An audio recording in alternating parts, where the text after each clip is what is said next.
One thing that you may notice on your spiritual quest, especially as you go deeper into the self-inquiry and sort of Vedantic teachings, is that you begin to lose interest in many of the things that you previously were greatly passionate about and actively involved in. You'll find that many of the pursuits of mind naturally drop off. The need to achieve, the need to prove yourself, the need to prove to others what you can do, who you are, the need to maintain a certain self-image, the need to compare yourself and, based on those comparisons, achieve a certain level of what those around you may consider success. All these pursuits drop away, and all the activities that these pursuits kept you restlessly active in begin to fall away as well. It's just like a lack of interest in them, you know? And a lot of this is greatly satisfying. A lot of this is greatly uplifting and peaceful, because previously being in that activity is what made you restless. Being immersed in that is what veiled your peace and happiness and always made you appear to be in a progress, you know, never enough, always something lacking. So initially, this is a great, like the removal of that is what you experience as a peaceful mind state. But you'll notice that then the mind starts to create a problem out of this itself. It starts to be disinterested in even the day-to-day tasks of life.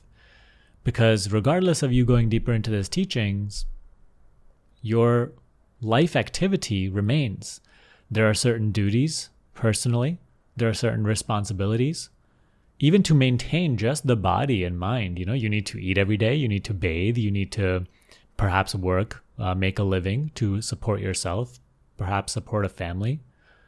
So just that day-to-day task. So the mind is losing interest in all the other stuff that this person was constantly involved in. But now, and a lot of the removal of that stuff brought a sense of peace and relief, right? Letting go of the constant need to prove yourself and achieve. Letting go of that is a little freeing. But now the mind starts to tackle and attack the very day-to-day tasks. And it's like, I'm no longer interested in even this. The world is unreal. I want nothing to do with this.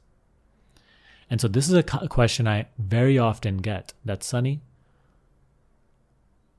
life itself has started to feel like a drag. I am not interested in maintaining this. I'm not interested in doing the necessary day-to-day things to make a living, perhaps, to work a job that I really don't want to. And here is where this question arises, right? What to do about this disinterestedness? Because here we get stuck, and now we are in a mode of resistance. And from that resistance, you know, we are stuck in mind again, no longer actually practicing the very teaching, no longer being as we are, but instead pretending to be this disinterestedness. So here's where I ask you to understand and reflect in your own experience. See that the disinterestedness is observable. Don't take it to be yourself. Don't attach your I am to this disinterestedness, to this resistance to daily activity. See, disinterestedness, interest, passion, peaceful state, all these are just states of mind. Don't attach yourself to any of them. If it's anything that has come and will go, don't attach yourself to it. So first and foremost, as we get into this, you must understand that this disinterestedness is also just a state of mind, not worth investing your sense of self in, not worth creating into a problem. And see that it is a very mental habit, a tendency that we have again fallen into. We have created a problem out of experience. What is creating that problem? Why does it seem problematic? So this is all mind stuff over here. Anytime there seems to be complexity, stuckness, that understand that you are somewhat identified with what is happening, whatever emotion or subtle layer of mind we've identified. So please see automatically right here and now that this disinterestedness itself is not what I am. It is just another state of mind. And now the second part to this is understanding that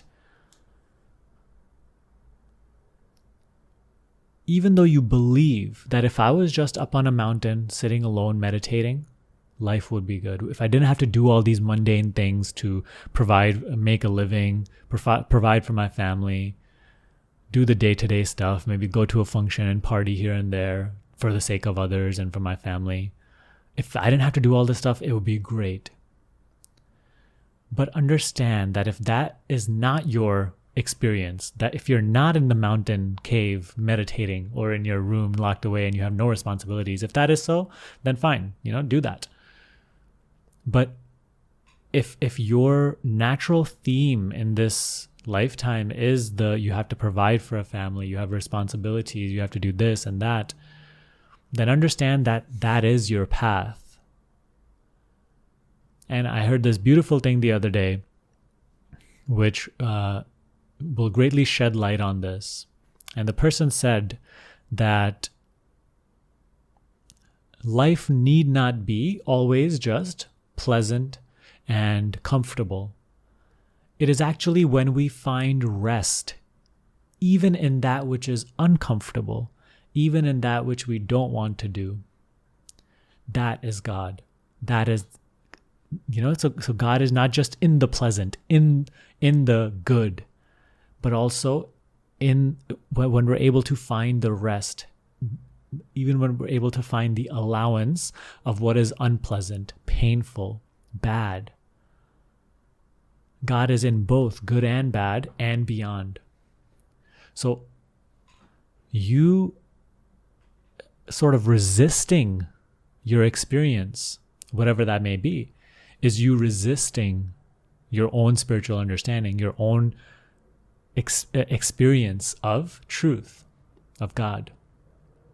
And it is only by embracing your path, doing what needs to be done, while continuing to abide in truth,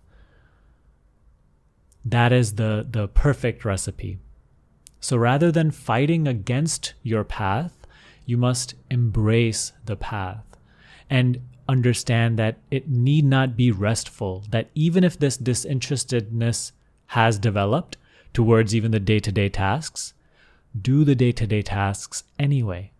Don't make them into a problem. Find rest, find comfort in even the uncomfortable, and even that which you do not want to do.